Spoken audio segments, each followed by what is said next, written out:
বিশ্বাস করলেন মাথায় টুপি দেওয়া সুন্নাত, আপনি টুপির ইমানদার হয়ে গেছেন, কিন্তু টুপির ইমান দিয়া জান্নাত পাওয়া যাবে না।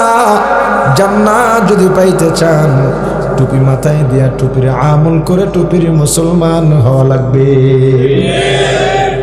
আপনি বিশ্বাস করছেন নামাজ পড়া লাগবে, আপনি নামাজের ইমানদার হয়ে গেছেন, কিন্তু শুধুমাত্র নামাজের ইমান দিয়া জান্নাত পাওয়া যাবে না।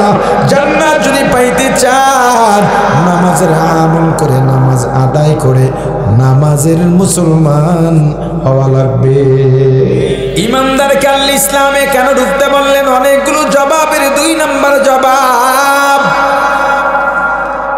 হযরত আব্দুল্লাহ ইবনে সালাম রাদিয়াল্লাহু তাআলা আনহু ইসলামের সমস্ত বিধিবিধান মানতেছে, শুধুমাত্র উটের গোশত খাইতেন না, কারণ আগের যে ধর্মে ছিলেন ওই ধর্মে উটের গোশত ঘৃণিত ছিল, সেই ঘৃণাটা এখনো রয়ে গেছে। তবে উটের গোশত ইসলামে হালাল, হালালটা জানতেন, মানতেন না, জানতেন কিন্তু খাইতেন না। হালালকে হালাল জানা, জানা আর মানা ব্যবধান আছে না নাই? খায়রুল খিয়ার খিয়ারুল উলামা শাদ্দুল শিরার শিরারুল উলামা। কেন আল্লাহর রাসূল বলছেন খারাপের খারাপ আলেম, ভালোর ভালো আলেম? যে আলেম জানে আর মানে এই আলেম দুনিয়ার সব থেকে ভালো। যে আলেম জানে মানে না ওই আলেম দুনিয়ার সবার থেকে খারাপ।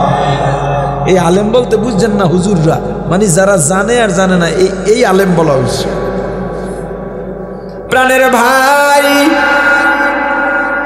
আব্দুল্লাহ ইবনে সালাম রাদিয়াল্লাহু তাআলা আনহু শুধুমাত্র উটের গোশত খান নাই, এটা বড় কোনো বিষয় নয়। আল্লাহর কাছে ছোট্ট বিষয়টাই পছন্দ হয় নাই। আল্লাহ আয়াত নাজিল করে জানায় দিলেন, ইয়া আইয়ুহাল্লাযীনা আমানু, হে কিয়ামত পর্যন্ত আগত ঈমানদারেরা, ও আব্দুল্লাহ ইবনে সালাম, ঈমান যেহেতু এনেছো, ইসলামের মধ্যে পরিপূর্ণ প্রবেশ করো, উটের গোশত খাও। এই যে তুমি বলছো টুপি নিয়ে বাড়াবাড়ি করো, ওরে আল্লাহর গোলাম, টুপিটাও ইসলামের একটা অনুষঙ্গ কিনা? সব তোমার ঠিক আছে, এখনো টুপিটা মাথায় দাও নাই, এখনো দাড়িটা রাখো নাই। আল্লাহ বলেন উদখুলু ফিস-সিলমি কাফা, সব মানো, তবে এখনো ইসলামে পরিপূর্ণ ঢোকা হয় নাই, টুপিটাও মাথায় দাও।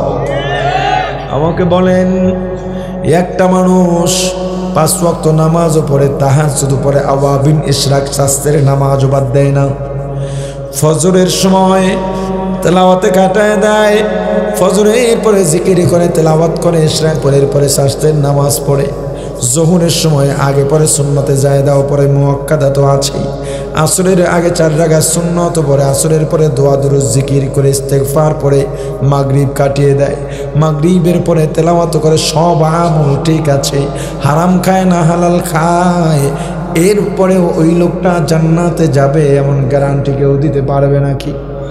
জোরে বলেন। যেখানে এত ভালো আমলওয়ালা জান্নাতে যাওয়ার গ্যারান্টি নাই, সেখানে তুমি কিছু আমল করলা আর টুপিকে অবজ্ঞা করলা, ছোট ছোট সুন্নতকে অবজ্ঞা করলা, ছোট ছোট গুনাহকে গুনাহ মনে করলা না। বলো রে ভাই, তুমি জান্নাতের আশা কিভাবে করবা? কি মনে করেন আপনি জান্নাতের ফয়সালা হয়ে যাবে? আল্লাহ বলবেন, বান্দা তোর জন্য জান্নাত ফয়সালা হয়ে গেছে, জান্নাতে চলে যাও। জান্নাতের চৌকট এই আছে, পা উঠাইছো, ডান পা চৌকটের উপরে দিয়া ভিতরে এখনো পড়ে নাই, জমিনের মধ্যে এক পা আছে, জান্নাতে ঢুকবা, কি আনন্দ। এমন সময় পিছন থেকে গিয়ে একজনের টাইনা ধরে, এই কই যাস বেটা, কথা আছে দিকে, কি আল্লাহ ডাকে, কয়কা আমি নালিশ দিছি আল্লাহর কাছে, ধরিয়া নিয়ে যাইবে, আল্লাহ এই যে নিয়ে আইছি, কি হয়েছে? আপনি তাকে জান্নাত দিয়া দিছেন, কিন্তু আমার নালিশ আছে। বলে কি নালিশ আবার? এতক্ষণ তো কেউ অভিযোগ করে নাই। আল্লাহ ফজরের নামাজের পরে তেলাওয়াত করেছে, জিকিরি করেছে, ইশরাক পড়েছে, গরুর হাল নিয়া লাঙল নিয়া জমিনে নামছে। আমি ছিলাম দেশের বাইরে, বাড়িতে আমার দুর্বল স্ত্রী, আমার সন্তান, ওরা জমিনেও যায় নাই, বোঝেও নাই। এই হাজি সাহেব বাইতুল্লাহ এইতে কাফ করত, কিন্তু যখনই লাঙলের কুটি নিয়ে ঢুকছে একটু মোরাইয়া আমার মধ্যে ঢুকাইয়া দিছে। ওইটারে আমি আর মরণের আগে নিতে পারি নি, ওইটা হের আইলির মধ্যেই ঢুকছে। বিয়েসও করাই নিছে না। আল্লাহ কয় কি রে বেটা, এটা করছ? কবে তওবা তওবা আস্তাগফিরুল্লাহ, এডি আমি করি নাই। আল ইয়াউমা নাখতিমু আলা আফওয়াহিহিম ওয়া তুকাল্লিমুনা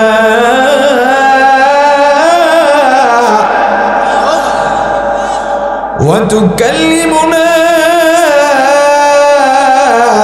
أيديهم وتشهد أرجلهم بما كانوا يكسبون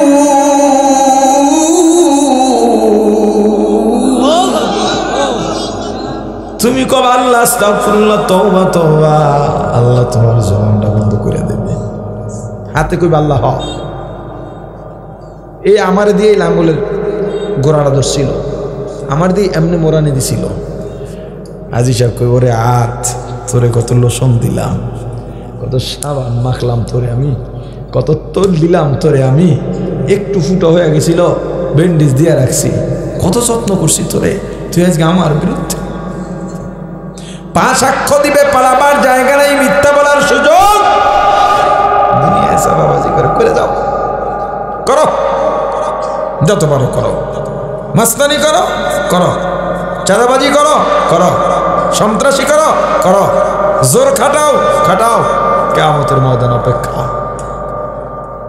কিয়ামতের ময়দানে আল্লাহ দুনিয়ার সব জোর জবরদস্তি করা জালিমদের লক্ষ্য করে আল্লাহ কাহারিয়া সাইনবোর্ডের নামের সাইনবোর্ডটা নাইয়া এত গোসা হয়ে আল্লাহ ডাক দিবেন। আল্লাহর গোসা যখন থাকবে, কিয়ামতের ময়দানটা থরথর করে কাঁপতে থাকবে, জান্নাত জাহান্নাম থরথর করে কাঁপবে, লৌহ কলম কুরসি সব কিছু থরথর করে কাঁপতে থাকবে। আল্লাহ গোসা করে ডাক দেবেন, লিমানিল মুলকুল ইয়াউম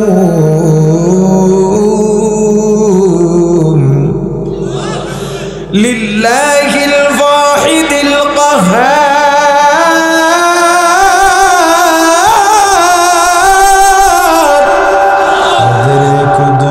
রদ্দুদারি বরকামাল আনতা রব্বি আনতা হাসবি জুল জালাল। কত ক্ষমতাকার, একটু বিশ্বাস নাই, একটু বিশ্বাস নাই। সকল ক্ষমতার উৎস জনগণ না না। ও কয় কি, কি কয়? আইনের মালিক কে? ক্ষমতা উঠাবার মালিক কে? তুমি যদি একবার বলো ক্ষমতার উৎস জনগণ, তোমার ইমান জান্নাতে গিয়ে বয়ে রইছে। এ ফতুয়া সব আপনারা জানেন, আমি কিন্তু কিছু কই না, আমি কই আর আপনারা জবাব দেন। আবার একটা মানুষ জাহান্নামের ফয়সালা হয়ে গেছে, একটা নেকের অভাব, নেকটা কারো কাছে খুঁজে পায় নাই, মায়ের কাছে পাঠাইছিলেন, বাবার কাছে পাঠাইছেন, পায় নাই। কিয়ামতের ময়দানে আল্লাহর অনেকগুলো রূপ হবে, রহমান রহিমের রূপ, গফফারের রূপ, সত্তারের রূপ, কহারের রূপ। সবসময় আল্লাহর দরবারে দোয়া করো, আল্লাহ কিয়ামতের ময়দানে আপনার কহার রূপের সামনে যেন না পড়ি। যদি কহার রূপের সামনে পড়ে যাই, ফামান ইয়ামাল মিসকালা যাররাতিন শাররান ইয়ারা, এক যারা গুনাহ থাকলেও আযাব ভোগ করা লাগবে। আর যদি সত্তার, রহমান, রহিম, গফফারের রূপের সামনে পড়ে যায়, জাহান্নামের ফয়সালা হওয়ার পর জান্নাতি বারবার আল্লাহর কুরসির দিকে ফিরে ফিরে তাকাবে, জাহান্নামে পড়বে, জাহান্নামের দরজা খুলে যাবে। একটা পা বাকি আছে, আর এক পা জাহান্নামে ঢুকাবে, পায়ের উপরে দাঁড়ায় রইছে। এমন সময় আল্লাহ ডাকে, বান্দা এদিকে এদিকে ঢুকিস না, এদিকে। বারবার এদিকে ফিরে তাকাই লিখিয়েছে, আল্লাহ একটা নেকের অভাবে জাহান্নাম যাইতেছে, একটা নেকের অভাবে যাবে। যাদি তোর মা বাপের কাছে যা যাই দেখে একটা পাওনি, ভাই বন্ধু দুর্নীতি তো কত বন্ধু একসাথে বিড়ি ধরাইলি, এক দেশে এক আগুন দিয়ে দুইজন ওদিক দেখজন এদিক দেখজন, যা এদের কাছে। আল্লাহ লাভ নাই, ঘুরছিলাম বহু, মায় আমার চেনে না, বাপেও আমার চেনে না, ভাই চেনে না, পোলা মায়ের লোক এত কষ্ট করছি আল্লাহ, আপনি তো সবই জানেন। এই গাজীপুর কোনাবাড়ি গার্মেন্টসে কাজ করছি, বাড়ি যাই নেই, বউরে দেখতে মন চাইছে, দেখতেও যাইনি, খালি পোলা মাইয়ার লোক। বেতন দেশে পকেটে লইয়া কোনাবাড়ি যাইয়া দেই, সবাই মিষ্টি খায়, আমার খাইতে মন চাইছে, পকেটেও টাকা আছে, মিষ্টির দাম জিগায় হিসাব করে দেই, তাহলে পোলার বই কেনার টাকা হইব না, আর মিষ্টি খাই নাই, টাকা দিয়া দিছি বই কিনতে। ঈদের সময় আমি জামা বানাই নেই, পোলারে জামা বানাই দিছি, আমি সেরা জুতা সেলাই করে করছি, পোলারে জুতা কিনে দিছি। এই পোলা কয় আমারে চেনে না, আমার আর কোনো পথ নাই। আল্লাহকে আসে, দেখ একটা নেকের অভাবে জাহান্নামে যাবি, দেখোস না কোনোদিন রাস্তার মধ্যে যে কাদা হয়, কাদা পর্যন্ত প্যাক প্যাক কাদা, তো মানুষ তো কাদায় পাড়া দিয়া পা দেইকে কদম দিয়ে হাঁটা লাগে, তুই বাড়ি দিয়েও ইট আনস নাই, রাস্তার পাশে ইট পাইছো মাঝখানে দিয়া দিস, মানুষ এখন শুকনায় পা দিয়ে হাঁটতে পারে। এমন কোনো কিছু করছত নেই, খোঁজ কর না, এত ভালো কাম করি না মানুষ আমি না। শেষ সময় তবলিগে গেছিলাম, এটা চরমনায় উজানি গেছিলাম, হুজুরকে সোবতে এই যদ্দুর কভার করতে পারছি, কিন্তু একটু বাহির হয়ে গেছে। এত ভালো কাম করেন না মানুষ আমি আসলে আসিলাম না, আল্লাহ তওবা করে আমরা থেকে কদ্দুর কমাইছি, কিন্তু একটু রয়ে গেছে। কথা দেখ রাস্তায় কাটা পইরা রয়েছে, মানুষ হাঁটতে পারে না, কাটাটা সরাইছ না, কারণ এমনও কিছু দেখি না। কাটা সরাইবে দূরের কথা, এই জমানার মানুষের রাস্তায় কাটা বিছায় যেন হাঁটতে না রে, কথা কয় না। ঘর যখন উঠাবি তখন এক হাত জায়গা রাইখা দিছিলি বাইরে, মানুষ হাঁটাচলা করবে জানি, এমন কোন আমল আছে? কয় না, তাও নাই। কথা এবার দেখ বৃষ্টির সময় একটা বিড়ালের বাচ্চা ভিজা টিজা তোর ঘরের সামনে আইছে, তুই ঘরে উঠে বুসা টুসাই না, গরম টরম দিয়ে খাবার দিছিলি, কয় এডিও নাই, তোরে মাফ করবো কি দিয়া? তোর নাম কি? আমার নাম আব্দুর রহমান। বিধান, এটা তো বিধানও না, বিধান এক জিনিস, উটের গোস্ত ইসলামে হালাল। আমরা তো অনেকে গরুর গোস্ত খাই না, আছে না? হিন্দুরাও তো খায় না, আছে না? আমাদের না খাওয়া, হিন্দুদের না খাওয়ার কারণ বা ইল্লত এক না ভিন্ন? আমরা খাই না কেন? চর্বি বাইরা যায়, ডাক্তারে নিষেধ করছে, কিন্তু কোরবানির সময় পাইলে তাও তো ছাড়ি না। হিন্দুরা কেন খায় না? মা মনে করে, আর একটা ওদের দেবতা মনে করে, আল্লাহর সঙ্গে শরিক করে, ওরা দেবতা মনে করে গরুর গোস্ত খায় না, তবে গরুর মুত খায়। এখন যদি আমার কোনো হিন্দু ভাই ইসলাম গ্রহণ করে, ইসলাম গ্রহণ করলে তাকে অবশ্যই গরুর গোস্ত খাওয়া লাগবে। কুল আউযু বিরাব্বিন নাস,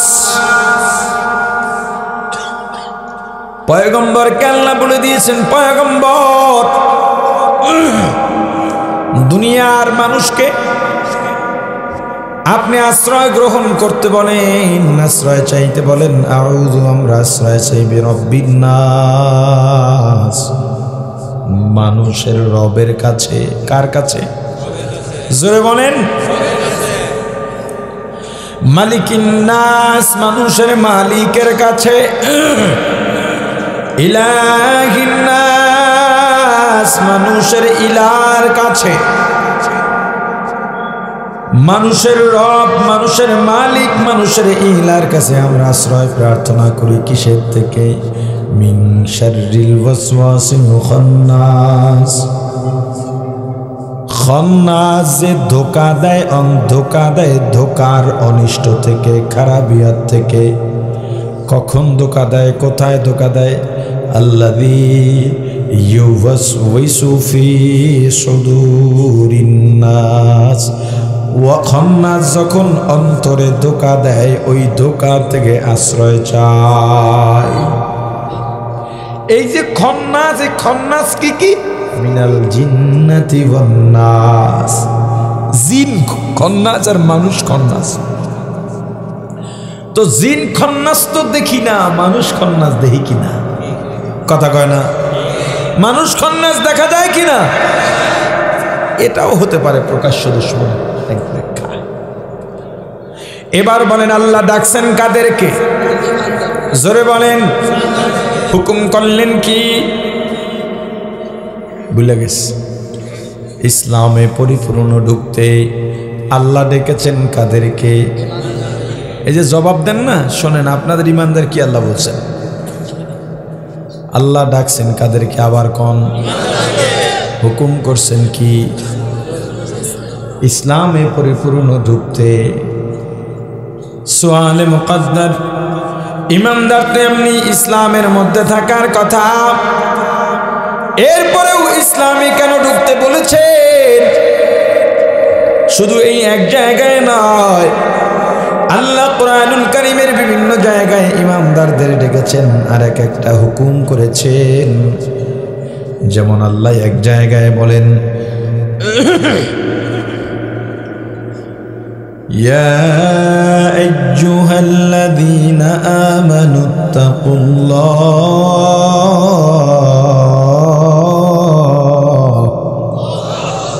হে ইমানদারেরা আল্লাহকে ভয় করো। কাকে? ইমানদার তুই আপনি আল্লাহকে ভয় করার কথা। এরপরেও ইমানদারকে আল্লাহর ভয়ের কথা কেন বললেন? শুধু কি ভয়? হাক্কা তুকাতি, যেভাবে ভয় করলে ভয়কে ভয় বলা হয়, ওইভাবে ভয় করার মতো ভয় করো। যেমন আপনি বললেন আমি শিক্ষক ভয় পাই, আমি মা বাবাকে ভয় পাই, আমি পুলিশ দেখলে ভয় পাই, কিন্তু তাদের সামনে আপনি অন্যায় করেই যাচ্ছেন। তারা বারবার আপনাকে নিষেধ করতেছে, তবু আপনি তাদের সামনে অন্যায় করে যাচ্ছেন। বলেন আপনার কথা আর কাজে কোনো মিল আছে নাকি? এমন ভয় নয়। তাহলে কেমন ভয়? চিড়িয়াখানায় বাঘ আছে না নাই? সিংহ আছে না নাই? কিসের মধ্যে? জোরে বলেন। আজ পর্যন্ত এমন কোনো রেকর্ড নাই, নিউজ পাওয়া যায় নাই, সংবাদ নাই ওই বাঘ বা সিংহ খাঁচা ভেঙে কোনো দর্শনার্থীকে আক্রমণ করেছে। আপনারা পাইছেননি? এরপরে চিড়িয়াখানায় গেলে আমরা খাঁচার কাছে দাঁড়াই না, দূরে দাঁড়াই? হ্যাঁ, কেন? আমি জানি বাঘ আমাকে ধরতে পারবে না, সিংহ আমাকে খাঁচা ভেঙে আক্রমণ করতে পারবে না। এরপরেও খাঁচার থেকে দূরে দাঁড়াইলাম, জানি আমি নিরাপদ, তবু দূরে কেন? ভয়, এর নাম ভয়। সাপের খাঁচার কাছে দাঁড়াইলাম, সাপ আমার দিকে নাই, অপর দিকে আছে। বীর পাকাইয়া, বীর পাকানি বোঝেন? বীর পাকায় রইছে। আমি এই পাশে, সাপ ওই পাশে। ওই পাশে বলতে আমার পাশে, যে খাঁচার সাইড, এখানে না, অপোজিটে আসে। আমি জানি সাপ আমাকে খাঁচার ভেতর থেকে বের হয়ে দংশন করতে পারবে না। এরপরেও সাপ যদি বীর খুলে, বীর পাকানো খুলে বীরের মধ্য থেকে শ করে উঠে, আমি লাফ দিয়া আরো 2 হাত পেছনে চলে যাই। কেন? আরো একটা মজার উদাহরণ লন। শীতের দিনে অনেক এলাকায় পুকুর সেচ করে। সেচ করা বুঝেন না? আপনারা কি কন? কইবেন করতে? এই এলাকায় তো মনে হয় স্থানীয় মানুষ কম, এক এক এলাকায় এক একটা কয়। আপনারা কি কন? পানি সেচই বলেন। যাই হোক, তো 2-3 জন কয়, এটাই কই, বাকিরা তো সুগারা বুঝি না কি কইতেছ মনে হয়। পানি ইসে, এটা তো জি বড় কইছে, পানি ইসে। পানি শেষ করার পর আপনি মাছ ধরতেছেন, এমন সময় পুকুরের পারে একজন আলেম, মসজিদের ইমাম, সত্যবাদী, ভালো মানুষ, সম্মানী মানুষ, আদর্শবান মানুষ পুকুরের পাড়ে গিয়ে দাঁড়ালেন। তারপর পরে আর একজন গেলেন স্কুলের হেডমাস্টার, তিনিও সম্মানী মানুষ, মানুষ গড়ার কারিগর, তিনিও সম্মানী মানুষ, সত্যবাদী মানুষ। দুজনই আপনাকে ডেকে বললেন, হে ভাই, তুমি যে মাছ ধরতেছ, এই যে পুকুরের পাড়ে একটা গর্ত আছে, ওই গর্তের মধ্যে বড় একটা শোল মাছ ঢুকছে, বলেন এটা শুনলে আপনি মাছটা ধরতে যাবেন কিনা? আপনি দেখেন নাই, দুইজন মানুষ বলছে, অস্বীকার করার সুযোগ আছে? গর্তের কাছে চলে গেলেন, গর্তে হাত দেবেন মাছটা ধরার জন্য। এমন সময় পুকুরের আর এক পারে এসে একটা লোক দাঁড়াইছে, কঠিন মিথ্যাবাদী। এলাকার সবাই জানে বড় মিথ্যাবাদী, কসম দিয়া মিথ্যা বলে। এক প্যাকেট আবুল বিড়ি দিয়া যাকে দিয়া মিথ্যা বলানো যায়। গাজীপুরে নাই? লোকটা চোরও, হাতের কাছে কিছু পাইলে হাত চুলকায়, কেমনে নেওয়া যায়? এই চোর মিথ্যাবাদী লোকটা যখন আপনি হাত দেবেন, ডাক দিয়া বলল, রে ভাই হাত দিস না। কয়কা, আমি দেখছি মাত্র একটা বিষধর সাপ ঢুকেছে। আপনি সাপও দেখেন নাই, মাছও দেখেন নাই, তবে বলেন মাছের কথা কারা বলছে? ভালো মানুষ। সাপের কথা কে বলছে? মিথ্যাবাদী চোর। তবু আপনি বলেন সাপও দেখেন নাই, মাছও দেখেন নাই, গর্তে হাত দেবেননি। কি কারবার দেখছেন? আপনি সাপও দেখলেন না, মাছও দেখলেন না। দুজন ভালো মানুষ, এলাকার সাদা মনের দুইজন মানুষ, একজনকে হুজুর বলে ডাকি আর একজনকে স্যার বলে ডাকি। দুজনকে দেখলেই আমরা বিনা টাকায় চা খাওয়াইতে চাই, দুজনকে আমরা সম্মানের জায়গায় রাখি, দুজন আমাদের সমাজের কর্তা হিসেবে আমরা মেনে নিলাম। এই দুইজন ব্যক্তি বললেন মাছ আছে, চোর এসে বলছে সাপ, মিথ্যাবাদী বলছে সাপ। আমি হাত দিলাম না কেন? জোরে বলেন। মিথ্যাবাদীর কথা বিশ্বাস করে নয়, বরং সাপের কথা শুনে। এর যুবক প্রাণের ভাই, একটা মিথ্যাবাদীর কথায় সাপের কথা শুনে করতে হাত দিলাম না, অথচ উলামায়ে কিরাম ওয়াজের ময়দানে, জুমার খতিব খুতবায়, পীর মাশায়েখ তাদের তরবিয়তে খানকায়, তবলিগওয়ালারা তোমার বাড়ি বাড়ি গিয়া বলেন কবরে সাপ আছে, তবুও তোমার কবরের ভয় কেন অন্তরে ঢোকে না? তুমি যে দুনিয়ার গর্তের সাপে ভয় পাইলা, এটা ভয়, কিন্তু কবরের সাপের ভয় পাও না কা? বেটা ভয় করার মতো ভয় কর। এই যে হুজুরা জিগেলি কবরে ভয় পাই, আল্লাহ কয় হয় নাই, হাক্কা তুকাতি, ভয় করার মতো ভয় কর। কেমনে? গর্তের সাপের কথা শুনে যেমন ভয় পাইছ, এইভাবে ভয় কর। আল্লাহ আরো বলেন, ইয়া আইয়ুহাল্লাযীনা আমানুত্তাকুল্লাহ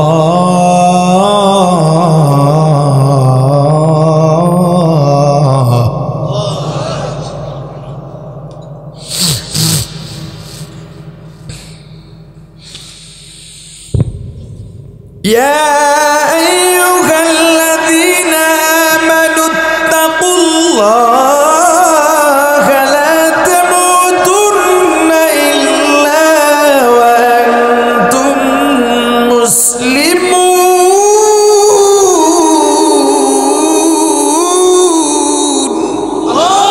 মুসলমানি বুয়াদ গরদান নিহাদান, এনানে খুদ বদস্তে খাজাদাদান। আল্লাহ বলেন ইমানদারেরা মুসলমান না হয়ে মরো না। ইমানদার তো মুসলমান হয়ে মরার কথা, এরপরও কেন বললেন মুসলমান না হয়ে মরো না। এভাবে ইমানদারদের ডেকেছেন আর এক একটা হুকুম দিয়েছেন। এতক্ষণ আল্লাহ যা বলেছিলেন ভালোই বলেছিলেন, আর একটা মারাত্মক কথা আছে শোনেন। আল্লাহ আর এক জায়গায় বলেন, ইয়া আইয়ুহাল্লাযীনা আমানু আমিনু, হে ইমানদারেরা ইমান আনো। কি এক কথা! ইমানদারে কি কইছেন? এখন যাই কই কম দিক, এতক্ষণ যা কইছিল ভালোই তো কইছিল, এখন কি কইয়া লাইল? ইমানদারে কি কইছে? যেই লোক নামাজের জন্য ওযু করতেছে তাকে কি নামাজের দাওয়াত দেওয়ার প্রয়োজন আছে? যেই লোক রোজা রাখার জন্য সাহারি খেতে উঠছে তাকে কি রোজা রাখতে বলার প্রয়োজন আছে? আরে যার ইমান আছে, এরে আমার ইমান আনতে বেশি, বিষয়টা কি বোঝার আছে? এতক্ষণ যে ইমানদারদের আল্লাহ ডেকেছেন, ওই ইমানদারদের ইমানে কিছু বেজাল আছে। কি আছে? বোঝা দরকার আল্লাহ কোন ইমানদারদের ডেকেছেন, কেমন ইমান আনতে বলেছেন। কেমন ইমান আনবা? কোন ইমানদারদের ডেকেছেন, কেমন ইমান আনবা? কি হয়েছে? আরে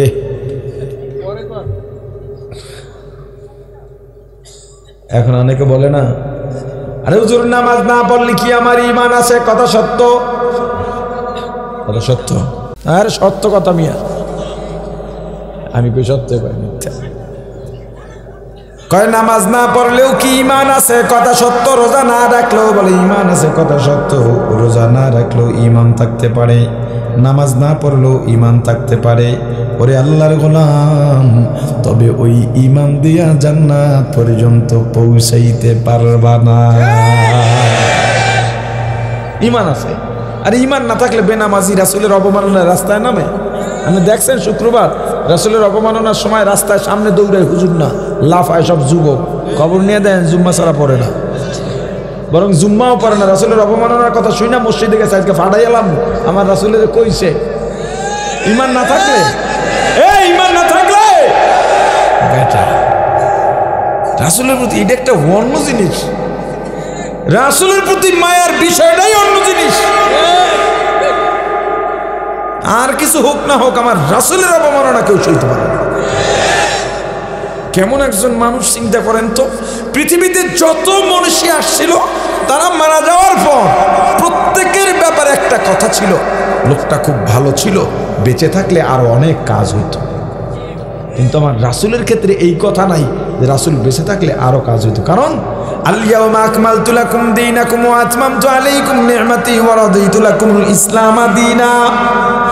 আমার রাসূলের মধ্যে পরিপূর্ণ হয়ে গেছে জান্নাতে যাওয়ার জন্য, জাহান্নাম থেকে মুক্তির জন্য যা যা দরকার আমার রাসূলের মাধ্যমে যখন দিন পূর্ণ হয়ে গেছে, এরপরে রাসূলের বিদায়, কোনো কিচ্ছু বাকি থাকে না আমার রাসূলের মাধ্যমে।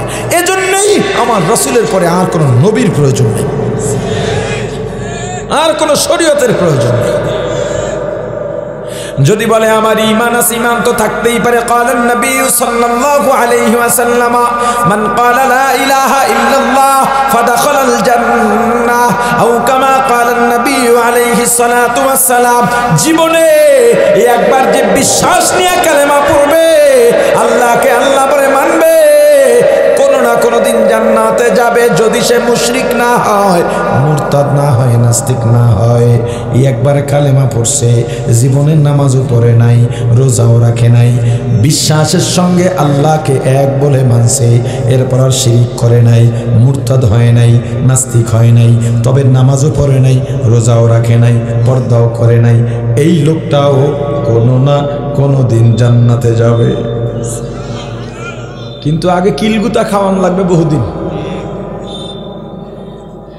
এবার বোঝা দরকার, ইয়া আইয়ুহাল্লাযীনা আমানু আমিনু, হে ঈমানদারেরা ঈমান আনো। আল্লাহ কোন ঈমানদারদের কেমন ঈমান আনতে বললেন এইটা একটু পরে জবাব দিই, আবার শুরুতে চলে যাই। বলেন আল্লাহ ডাকছেন কাদেরকে? হুকুম করছেন কি? ইসলামে পরিপূর্ণ ঢুকতে। কেন ঈমানদারকে ইসলামে ঢুকতে বললেন? অনেকগুলো জবাব আছে। অনেকগুলো জবাবের এক জবাব, শুধুমাত্র ইমানদার হইয়া জান্নাত পাওয়া যাবে না। ঠিক যে কইছেন, বুঝা কইছেন? বলবেন হুজুর আপনারাই তো বলেন ঈমান নিয়ে যেন কবরে যাইতে পারি, আল্লাহর কাছে দোয়া চাইতে বলেন, আল্লাহর কাছে দোয়া করতে বলেন যেন ঈমান নিয়ে যাইতে পারি। এখন আবার বলেন ঈমান নিয়ে জান্নাত পাওয়া যাবে না। বোঝেন আগে ঈমান অর্থ বিশ্বাস, ঈমান অর্থ জোরে বলেন ইসলাম অর্থ, আর জোরে জোর হয় না রে, কই পাইছেন? ইসলাম অর্থ শান্তি, কই পাইছেন?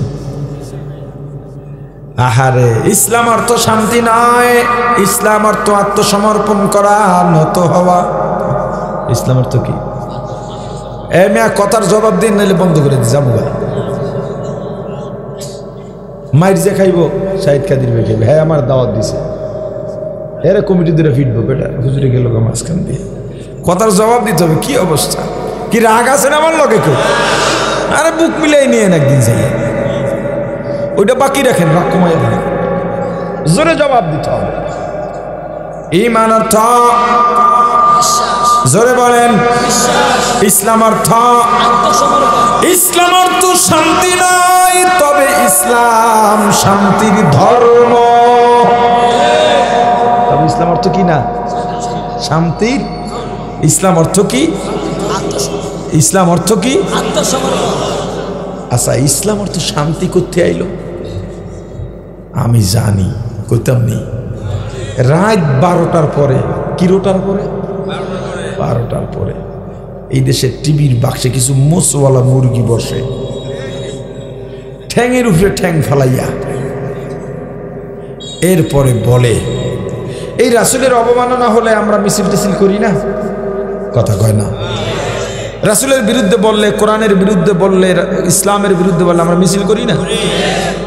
এটা আমাদের আবেগ না, এটা আমাদের দায়িত্ব। আমরা জিহাদ করতে পারতেছি না, আমাদের জিহাদের প্রেক্ষাপট নাই, আমাদের অস্ত্র নাই, আমাদের সৈন্যবাহিনী নাই, আমাদের অর্থ নাই। এজন্যে আমরা একটু জানান দিই। পয়গম্বর ইব্রাহিমকে যখন আগুনে ফেলাইছিল নমরুদ, কিমরুদ, নমরুদ, এটা ব্যাং গিয়া প্রসব করে দিছিল। নমরুদ তিরস্কারের হাসি দিয়া কয়, এ ব্যাং, তুই ব্যাং, তোর আবার ঠ্যাং এইটা উঁচাইয়া দিছ মুত্যা, এইটা বেটা আমার আগুন নিব। দেখছো 1-2 মাইল দূরে আকাশে পাখি উড়ে গেলে পুরা পুরা পাখা পুরা পড়ে যায়। ব্যাং কয়, আমার ঠ্যাং জটিক, তোর সে অনেক লম্বা। কেমনে? আমি জানি আমার প্রসাবে আগুন নেবে না, কিন্তু আল্লাহ দেখুক আমি কার পক্ষে আছি। আমি জানি আমার একটা মিছিলে ইসলাম বিদ্বেষীরা ঘরে উঠে যাবে না। আমি জানি আমার শক্তি কম, আমি দুর্বল, তবু আমি একটা স্লোগান দিয়ে দেখাতে চাই, আল্লাহ গো, আমার শক্তি নাই, আমার যতটুকু শক্তি আছে ততটুকু প্রদর্শন করে আমি প্রমাণ করতে চাই আমার রাসূলের অবমাননা আমার কলিজায় আঘাত দিয়েছে, আমার মনে কষ্ট দিয়েছে, এজন্য আমার রক্ত যদি দিতে হয় দেব, ফাঁসিতে ঝুলতে হলে ঝুলব, তবে আমি রাস্তায় নেমে আপনাকে দেখাইলাম আমি আমার রাসূলের পক্ষে আছি।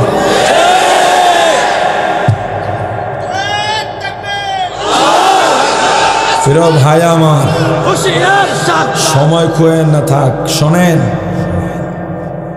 এই মিছিল যখন আমরা দিই, তৌহিদি জনতা, আমরা বলতে কি হুজুররা, আমি যেবার জালালাইনের তাফসিরে জালালাইন পড়ি, অথবা মিশকাত মনে হয় 2004 বা 5 সালে, না 4 সালে, কি হয়েছে,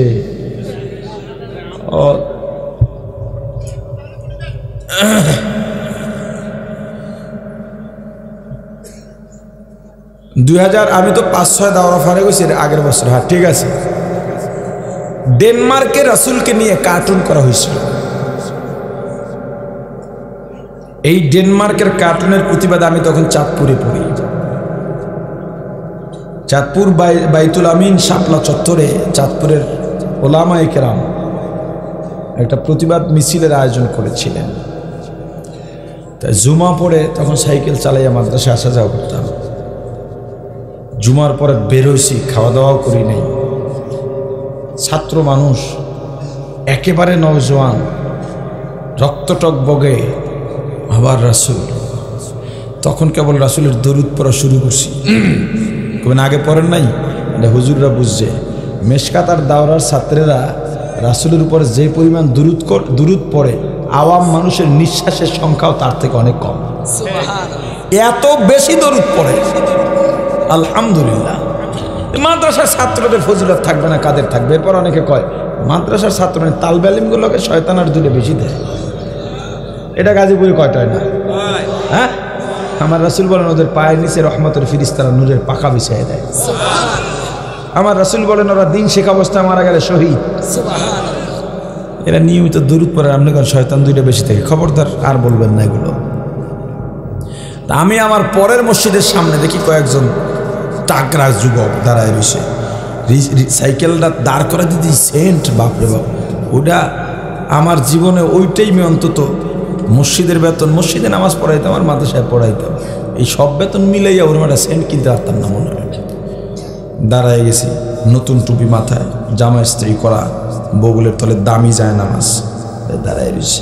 দাঁড়াইলাম, ভাই চলো, রাসূলের অবমাননা, আমরা তো জিহাদ করতে পারবো না, জিহাদের প্রেক্ষাপটও নাই, আমাদের অস্ত্র নাই, জনবল নাই, অর্থ নাই, শক্তি নাই, একটু মিছিল দিয়ে আল্লাহরে দেখাই আলেমদের সাথে যে আল্লাহ আমরা রাসূলের পক্ষে আছি। কয় হুজুর, এটা হুজুর গো কাম। কাগো কাম? ও হুজুর, তা তুই মসজিদে এসব কেরে, তুই ঈদগায় যাস কেরে, তুই জান্নাতে যাবি না এই কথার উপর তওবা না করলে কিয়ামতের ময়দানে দেখা হবে। তোদেরকে লক্ষ্য করে এই কিয়ামতের ময়দানে আল্লাহ বলবেন, আমতাজুল ইয়াওমা আইয়ুহাল মুসলিমুন, যা মুজরিমিনের দল, ইমতাজ, জুদা হয়ে যা। দুনিয়া ইমানদারের সঙ্গে নামাজ পড়ছো, কিচ্ছু কই নেই। ঈদগায় গেছস, কিচ্ছু কই নেই। ওয়াজে বইছো, ফিরাইয়া দি নেই।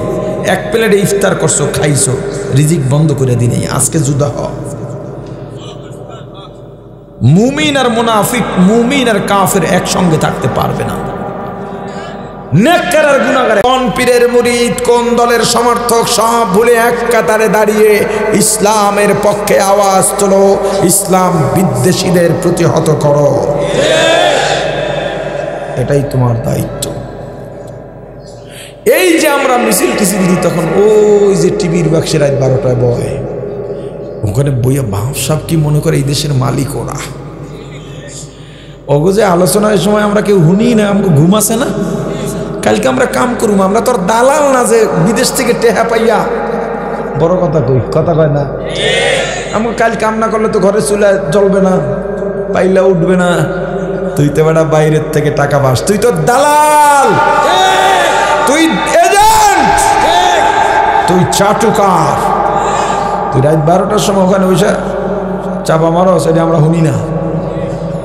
আমরা দেশের মানুষ, খেটে খাওয়া মানুষ, কৃষক, দিনমজুর, শ্রমিক, এরা কাজ করে এই দেশকে সমৃদ্ধের পথে এগিয়ে নেয়। এই গরিব মানুষগুলো, এই দেশ দাঁড়িয়ে আছে এই গরিব মানুষদের ঘামের বিনিময়, রক্ত পানি করার বিনিময় এই দেশ দাঁড়িয়ে আছে। এদেশের বড় লোকরা এসিতে ঘুমাতে পারে এই গরিব মানুষগুলোর জন্যে। এদেশের বড় লোকেরা ভালো ভালো গাড়িতে চলতে পারে এই গরিব মানুষগুলোর ত্যাগের বিনিময়। তোমার লেকচার শোনার টাইম নাই। ওই জায়গায় বৈশাখ তখন ওরা বলে ইসলাম অর্থ তো শান্তি, তো হুজুররা মিছিল করে অশান্তি করে না। এবার বুঝছেন ইসলাম অর্থ শান্তি করতে আইছে। তারা ওখানে বসে আর একটা তাফসির করে, লাকুম দীনুকুম ওয়ালিয়া দীন, যার যার ধর্ম তার তার। এটার আপডেট তাফসির ভার্সন, ধর্ম যার যার, উৎসব সবার। কয়েকদিন আগে এক মধু ব্যবসায়ী মৌলবীরে দেখলাম, বাদাম ব্যবসায়ী, একটা কোথাও লেকচারে বলতেছে ধর্ম যার যার উৎসব তো আবার কোরআনে আছে। আরে কয় কি, আগ্রহ বাইরে গেল শোনার জন্য, কয় কি রে? পরে দেই দলিল দিতেছে লাকুম দীনুকুম ওয়ালিয়া দিন, যার যার ধর্ম তার তার, যার যার ধর্ম শেষে পালন করবে। এজন্যই তো বলি এত মূর্খ আমাদের সমাজে বেড়ে গেছে। বক্তাদের নিয়ে সমালোচনার শেষ নাই। এই এত টাকা নেই, এই এলেম নাই, এই ওয়াজ ভালো করে না, এই কৌতুকবাজ, গলা কাটা বক্তা, আর অনেক কিছু। আমি বলি আপনি ভুল জায়গায় পড়ে আছেন। এইভাবে 1000 দিন বলবেন, 1000 বছর বলবেন, ওয়াজের ময়দান শুদ্ধ হবে না। কেন? আমাদের দেশে একটা গাছ আছে যে এই গাছের ফল খাইলে মানুষ পাগল হয়। আমাদের অঞ্চলে অনেক ছিল, আপনাদের অঞ্চলেও পাবেন। জানেন এটা আপনারা? দুত্রা ফল বলে আমাদের দিকে, দুত্রা। এটা খাইলে মানুষ কি হয়? এখন আপনি প্রত্যেক বছর যখনই ফল দেয় ফলগুলো ছিঁড়ে আনেন, ছিঁড়ে আনছেন, পরের বছর কি ফল হবে কি হবে না? এ ভাই জোরে কর না, হবে কি হবে না? এখন আপনি আবার আনছেন সিরা, পরের বছর আবার আনছেন, পরের বছর। এখন আপনি ফেসবুকে লিখতেছেন এই গাছটা বড় খারাপ, এত সিরা আনি, এরপরে এই মানুষের ক্ষতিকর। এটা হইতেছে, এর লজ্জা শরম কিছু নাই, এর মানবতা নাই। এত সিঁড়ি তবুও হয়। জীবনে ফল দেওয়া বন্ধ করবে যতদিন বাচ্চা আছে। বরং তুমি বোকা, শিকড় সহ মন সহ গাছটা উঠায়া ফেলো। আর ফেসবুকে লেখা লাগবে। তুমি যে বললা বক্তারা কন্টাক্ট করে, টাকা নেয়, এটা করে সেটা করে, শিশু বক্তা, অমুক বক্তা, এই সেই বক্তার সমালোচনা করে কোনো লাভ নাই। তোমার কথার সাথে আমি একমত, তবে তোমার সমালোচনার পদ্ধতির সঙ্গে আমি একমত না। আজীবন বলবা কোনো কাজ হবে না। এবার আমাকে বলেন 12 ইঞ্চি, 13 ইঞ্চি, 14 ইঞ্চি কানা লুলা খোরা লেডিস থেকে জন্ডিস হয়েছে, শিশু বক্তা স্টেজে বসায় কে? আমি যদি এখানে দাওয়াত না পাই, আপনারা যদি আমাকে না বসান, আমার বাপের ক্ষমতা আসেনি এখানে বসে আপনাদেরকে কথা শোনানো। তাহলে লেডিস বক্তার দাওয়াত দিল কারা? কথা বলে না। শিশু বক্তার দাওয়াত দিল কে? লেডিস জন্ডিস এখানে বসাইছে কে? জোরে বলেন। 26 ইঞ্চি কে বসাইছে? বেআলেম বক্তা কণ্ঠ ভালো দেখে এখানে কে বসাইছে? কমিটি নিয়ে কথা কন, কমিটি নিয়ে কথা বলেন। এই মাহফিল কমিটিকে আমি পরামর্শ দিয়ে যাব। আলোচনায় হয়তো কমিটিরই কেউ বলেছিলেন আমরা তো প্রধান বক্তা 10টার পরে বসাই বা কিছু, বা আরো পরে বসাই। রুসুমটা কেমন হয়েছে? আপনারা আগামী বছর মাহফিল করেন, যাকেই দাওয়াত দেবেন, যদি মনে করেন না মেজবা হুজুরে আর একবার দাওয়াত দিতে চাই, দিনে করেন, না হয় এশার নামাজ পড়েই আমি বসবো, আমি শেষ। আমার জায়গায় অন্য কাউকে দাওয়াত দিলেও এশার নামাজ পড়েই তিনি বসবেন, তিনিই শেষ। রাত 9টা 9:30টায় মাহফিল শেষ, মানুষগুলো সুন্দরভাবে গিয়ে কাজ বাজ সেরে ঘুমোতে পারবে। 12টা 1টা পর্যন্ত মাইক চলে। মিয়া, আপনি কি এই এলাকার মানুষের ঘুম ভাঙার অধিকার আপনাকে কে দিয়েছে? মানুষকে কষ্ট দেওয়ার অধিকার আপনাকে কে দিয়েছে? দিনের কথা বলবেন, দিনের ফায়দা যদি না হয়। আরে মিয়া আমাকে বলেন, দুঃখে কলিজাটা ফেটে যাচ্ছে, আমাকে বলেন এই কোনা বাড়িতে মাহফিল এই একটা না আরো হয়? হ্যাঁ, কয়টা? 5টা, 10টা, 20টা, শতেকখানি মসজিদ আছে। কয়টা? আচ্ছা কোনাবাড়ি বাদ দেন, আমবাগ, আমবাগে 27টা মসজিদ, 10 নং ওয়ার্ড। আমবাগে 27টা মসজিদ। চিন্তা করেন এবার, আমবাগ একটা ওয়ার্ড, 27টা মসজিদ। এই আমবাগে কয়টা মাহফিল হয়? কোন 25টা অলরেডি হয়ে গেছে। এবার আমাকে বলেন এই 27টা মসজিদে গত 1 বছরে, এই 27টা মসজিদে গত 1 বছরে তবলিগ চরমনাইতে যাওয়া ছাড়া 1 বছরে নতুন কয়জন মুসল্লি বাড়ছে? কথা বলে না।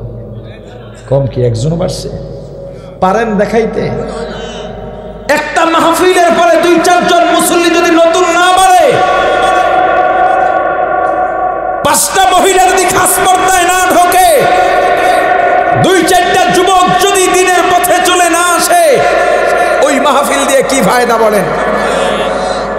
একটা প্রথা বানিয়ে নিয়েছি আমরা, মাহফিল হয়, মাহফিল করতেছি, সুরওয়ালা বক্তা ছাড়া দাওয়াত চলে না। এই যে আপনারা এত মানুষ আইছেন, আমি কি বোকা? আমার চেহারা কি সুন্দর যে দেখার জন্য এসেছেন ইউসুফ নবীর মতো? আপনারা আইছেন, আমার একখান ট্যাপ আছে, রেকর্ডার সাইডে দিলি ভাল লাগে শুনতে না? এই কণ্ঠ দিয়া কোনো লাভ নাই, কোনো ফায়দা নেই। আপনারাই বসাইছেন।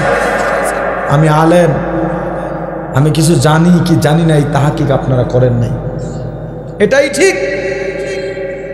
ওনারে দায়িত্ব দিচ্ছেন, উনি চিন্তা করছেন, উনি জানে মেজো ভাই হয়তো কিছু জানে, বা উনি আমার ব্যাপারে জানেন বিদায় আমার উনি চুজ করছেন, চয়েস করছেন। যদি উনি না জানতেন আমার ব্যাপারে, বা আমার জায়গায় অন্য কেউ মসজিদের খাদেম সাহেব ওয়াজ করতেছে, তাহলে তারে দাওয়াতের ব্যাপারে ওনারে রাজি করাইতে পারতেন না, আপনারা নিজেরা গিয়ে আনতে পারতেন। এই মাহফিলগুলো এত গুরুত্বপূর্ণ ছিল এই জাতির জন্য, শুধুমাত্র আমাদের নিয়ত আর পদ্ধতির কারণে, আর আপনারা কণ্ঠভক্ত হওয়ার কারণে এই মাহফিলগুলো বেফায়দা হয়ে গেছে। আরে মিয়া, এই মাহফিল দিয়েই তো ইসলামের বিজয়, ইসলামের স্রোত বয়া দেওয়া যায়। এই যে আপনারা আসছেন, কেউ কষ্ট নেবেন না, রাগ করবেন না, ক্ষমা সুন্দর দৃষ্টিতে দেখবেন। প্রায় অর্ধেক মানুষের মাথায় টুপি নেই, যেগুলো দেখা যায় বেশিরভাগ ওই যে শীতের টুপি, মাথায় ঠান্ডা লাগে, দেখেন না আমারও ঠান্ডা লাগছে, বেশি ঠান্ডা লাগতেছে, শীতের টুপি। আর এমনি যে টুপি মাথায় দেয় ঠিক আছে, এখন আমারে কইবে যে হুজুর এই হুজুর এই টুপি লইয়ে টানাটানি করে। এই মোল্লারা এখন ঐক্যের সময়, এই দুঃসময় ঐক্য থুইয়া টুপি লইয়া ইখতিলাফ করে, দাড়ি লইয়া ইখতিলাফ করে। তুমি কোন জায়গার কোন হনুরে? হ্যাঁ, তুমি জানো কিছু? শোনো, আজকের আমার আলোচনা এইটা। তুমি টুপিকে অবজ্ঞা করো, তুমি ছোট ছোট সুন্নাত এদের অবজ্ঞা করো, ছোট ছোট গুনাহকে তুমি কিছু মনে করো না? তোমার জাহান্নামে যাওয়ার জন্য এইটাই তো যথেষ্ট। ইবলিসও তো এইটাই চায়। টুপি মাথায় দিলে না দিলে কিচ্ছু না, তবু তুমি একটা পরিবেশ আছে, ঈদের দিন জামাটা নতুনটা গায়ে দাও, এটা জায়নামাজ নাও, একটু আতর লাগাও। তুমি থানার অফিসার, এখন অন ডিউটিতে আছো, ইউনিফর্মটা পরো। তুমি স্কুলের ছাত্র, এটা করো।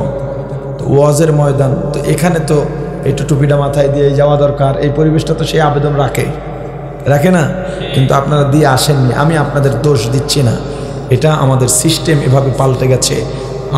আমরা যখন ছোট ছিলাম, আমাদের আরও সিনিয়র জেনারেশন যারা আছেন, তারা আমার এটাকে আরও বেশি অ্যাকসেপ্ট করতে পারবেন, তারা আরও বেশি জানবেন। আমাদের ছোট সময় আমরা দেখেছি ওয়াজ মাহফিল মানি ওই এলাকাটা কয়েকদিনের জন্য পুরা দিনদারে পরিণত হয়ে যাওয়ার দৃশ্য থাকত। মহিলারা রাতে, আমাদের যদি ভ্যান চলে, রিক্সা নেই, ভ্যান ভরে ভরে মাহফিলে যাইত, সবাই বোরকা, রাইট বোরকা, এরপরে ছাতি আছে করতে গেল, এরপরে গিয়ে বয়ান শুনত। আবার প্রত্যেক ভ্যানের যে কয়জন মহিলা, তাদের অভিভাবকরা, মাহারামরা আর এক ভ্যানে থাকতো, সেবে তাদেরকে নিয়ে আসতো। পুরুষরা প্রত্যেকের একটা ব্যাপারটাই ছিল অন্যরকম। এখন মাহফিল উপলক্ষে কসমেটিক্সের দোকানও বসে, জাদুকররা আসে, খেলা দেখায়, ক্যানভাসাররা আসে। আর আমাদের সময় আতর টুপি, এই মানে দিনই সামগ্রী ব্যতীত কোনো দোকান দেখতাম না। এই খাবারের টাবার চটপটি এগুলো থাকতো। আর এখন কোথায় গেল সেই দৃশ্য? এখন মাহফিল, আর আগে মাহফিল 9টার পরে আর হইতো না। এটা আমার আলোচ্য বিষয় না, কিন্তু এটা একটা ফুরু ধরা যায়, একটা অঙ্গ ধরা যায়, অংশ থেকেই মাহফিল আলোচনাটা আসছে, প্রয়োজনের বাইরেও নয়। আলোচ্য বিষয়ের প্রাসঙ্গিক নয়, তবে আলোচনাটা প্রাসঙ্গিক এবং দরকার। এখন মাহফিল শেষ হবে, মহিলারা কোন দিকে কোনো খবর নাই, সব একাকার হয়ে যায় মাহফিল ছাড়ার পর। আমরা তো গাড়িতে যাই, দেখি তো অবস্থা। এই মাহফিলগুলোকে কার্যকরী করার উদ্যোগ নিতে হবে এই যুবক তোমাদের। আমার সহযোগিতা চাও, আমি করব। আমার পরামর্শে মাহফিল করতে চাও, এখানে যে খরচ একেবারে ওয়াইজিনে কেরামের সব খরচ নিয়া তার থেকে অর্ধেক খরচে না পারলেও তোমাদের বাজেটের থেকে কম খরচের চেয়ে সুন্দর মাহফিল, কার্যকরী মাহফিলের পরামর্শ আমি তোমাদেরকে দিতে পারবো ইনশাআল্লাহ। ব্যবসায়ী ভাইয়েরা এরা চাইলে গানের আয়োজন করতে পারতেন। 31 নাইট উদযাপন উপলক্ষে এখানে ব্যান্ড পার্টি আনতে পারতেন কিনা? ব্যবসায়ী মানে তাদের টাকাও তো আছে, তারা চাইলেই তো পারতেন। মাহফিলের আয়োজন করেছেন, খরচ করতেছেন, এরপরে যে একটা পেরেশানি তাদের মাথার উপর দিয়ে আজকে গেছে, এরপরও তারা দিনের আয়োজন করতেছেন। এই আয়োজনটা কাজে না লাগলে, শ্রমটা যদি বৃথা যায়, কি লাভ বলেন? মাহফিল উপলক্ষে অনেক স্বেচ্ছাসেবকরা মাহফিলের দিন নামাজ পড়ে না, সুযোগ পায় না। আমার শেখ মুহিউস-সুন্নাহ আল্লামা মাহমুদুল হাসান হাফিজাহুল্লাহ বলেন, মাহফিল আয়োজনে মাহফিলের কারণেই যদি কারো একটা ফরজ ছুটে যায়, ওই মাহফিল করাই তো হারাম। আমি মাহফিলে আগে যখন মাহফিলে থাকতাম, শেষ করে রাতে গাড়ি পাইতাম না, তখন নিজস্ব গাড়িতে মাহফিলে যাওয়া, ওরে আল্লাহ, তো চিন্তাই করা যেত না। ফজরের সময় মুয়াজ্জিনকে, হুজুর সামনে যান। না রে ভাই, আমি ইমামতি সহজে করতে চাই না, ইমাম সাহেবকে দিয়ে নামাজ পড়াও। আরও যেহেতু নির্দিষ্ট ইমাম আছে, বৈশা রয়েছে, ইমাম আয় না, 15 মিনিট রক্ত জামাত ফৌজ হয়ে যাইব। দাঁড়াইলাম, সালাম ফিরাইয়া মুয়াজ্জিনের ডাক্তার, ইমাম সাহেব কই? কয় কালকে হুজুর সারাদিন মাহফিল গেছে, অনেক কষ্ট না, হুজুরের টায়ার্ড হয়ে গেছে। ইমাম সাহেব নামাজে যাইতে পারে নাই।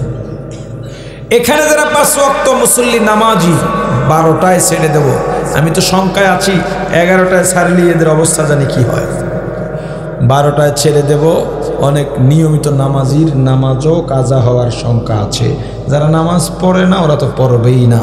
মাহফিলের পরের ফজরে মুসল্লি বাড়ার কথা না কমার কথা? কথাটা মিলাইয়া দেখেন মিয়া, দুঃখ কষ্ট আবেগ নিয়ে কথা বলতেছি, অন্তর থেকে দরদ নিয়ে কথা বলতেছি। এই মাহফিলের পরে আপনি এলাকায় ঘোরেন, দেখেন মুসল্লি অন্য দিনের থেকে মাহফিলের পরের ফজরে মুসল্লি কম। দৃশ্য পরিবর্তন হয়ে গেছে। আল্লাহ আমাদের বোঝার তৌফিক দান করেন। আরো জোরে বলেন আমিন। ইমানদারকে আল্লাহ ইসলামে কেন ঢুকতে বললেন? শুধুমাত্র ঈমান দেয়া জান্নাত পাওয়া যাবে না। এবার আবার বলেন, স্মরণ থাকলে, ঈমান অর্থ কি? বিশ্বাস। জোরে বলেন, ইসলাম অর্থ কি? আত্মসমর্পণ করব কার কাছে? নত হব কার কাছে?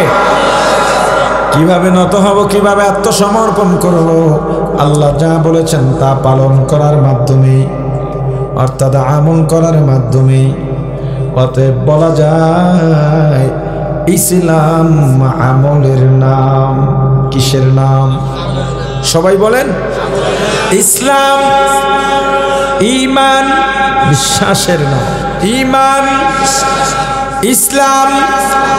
এবার বোঝেন, আপনি বিশ্বাস করলেন মাথায় টুপি দেওয়া সুন্নাত, আপনি টুপির ইমানদার হয়ে গেছেন, কিন্তু টুপির ইমান দিয়া জান্নাত পাওয়া যাবে না।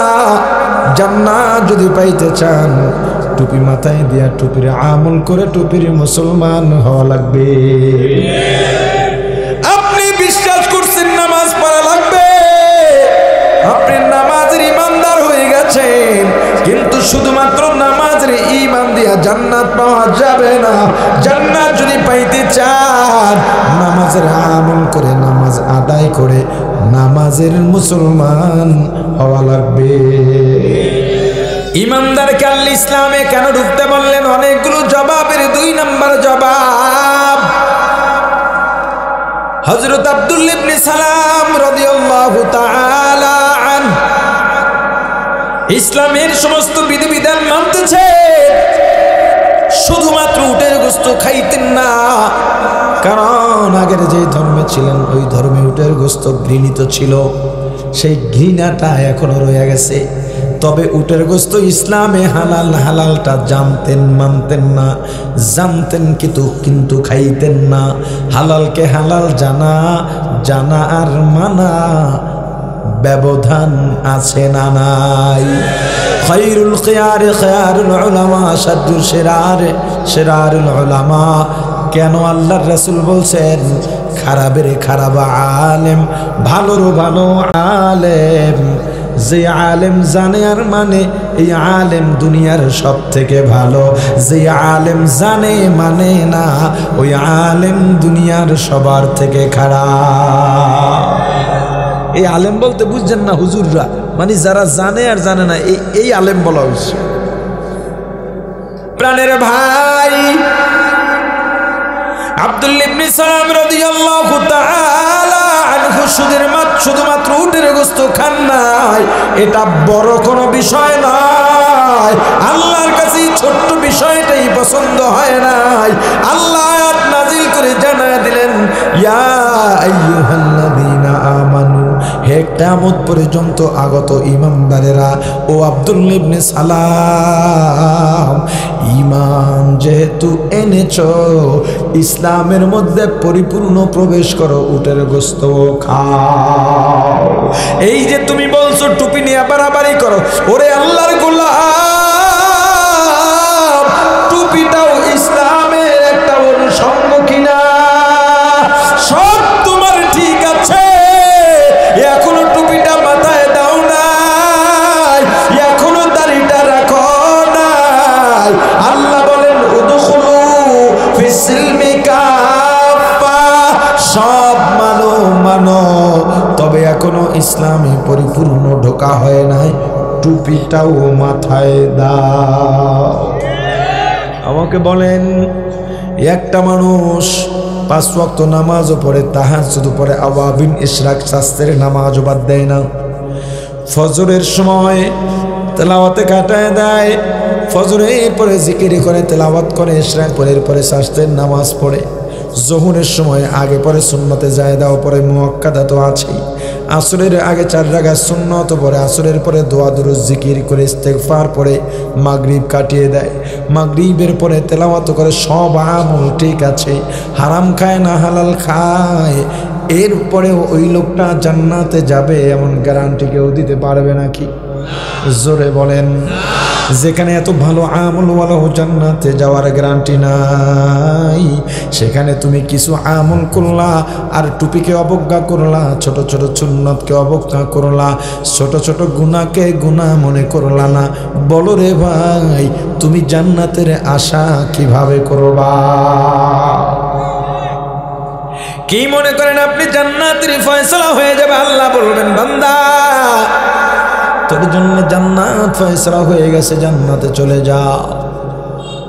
জান্নাতের চৌকট এই আছে, পা উঠাইছো, ডান পা চৌকটের উপরে দিয়া ভিতরে এখনো পড়ে নাই, জমিনের মধ্যে এক পা আছে, জান্নাতে ঢুকবা, কি আনন্দ। এমন সময় পিছন থেকে গিয়ে একজনের টাইনা ধরে, এই কই যাস বেটা, কথা আছে দিকে, কি আল্লাহ ডাকে, কয়কা আমি নালিশ দিছি আল্লাহর কাছে, ধরিয়া নিয়ে যাইবে, আল্লাহ এই যে নিয়ে আইছি, কি হইছে? আপনি তাকে জান্নাত দিয়া দিছেন, কিন্তু আমার নালিশ আছে। বলে কি নালিশ আবার?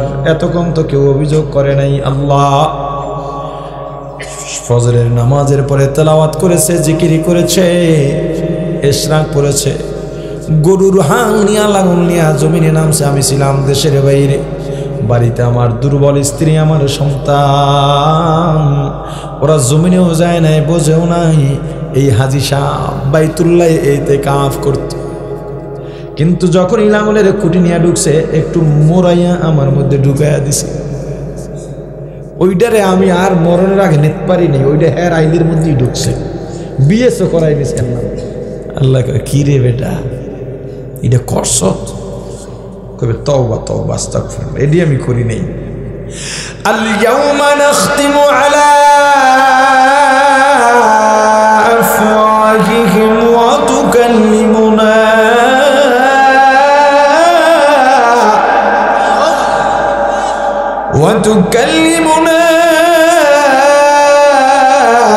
আইদিহিম ওয়া তাশহাদু আরজুলুহুম বিমা কানু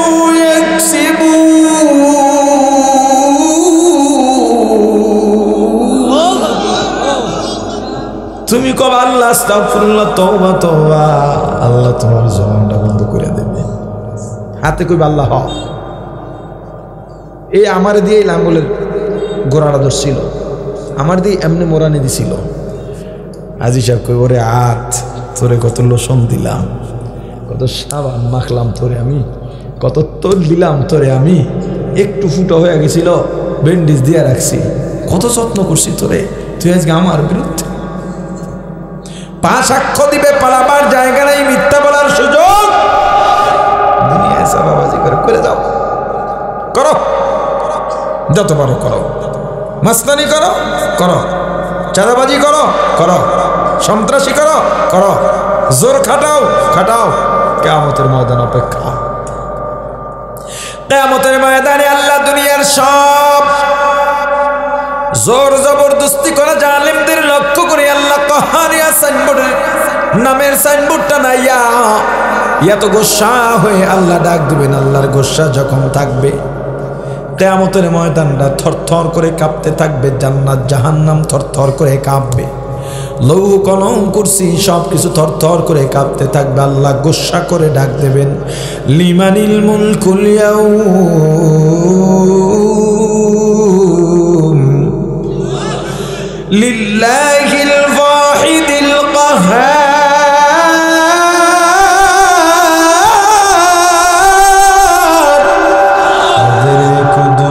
রদ্দুদারি বরকামাল আনতা রব্বি আনতা হাসবি জুল জালাল।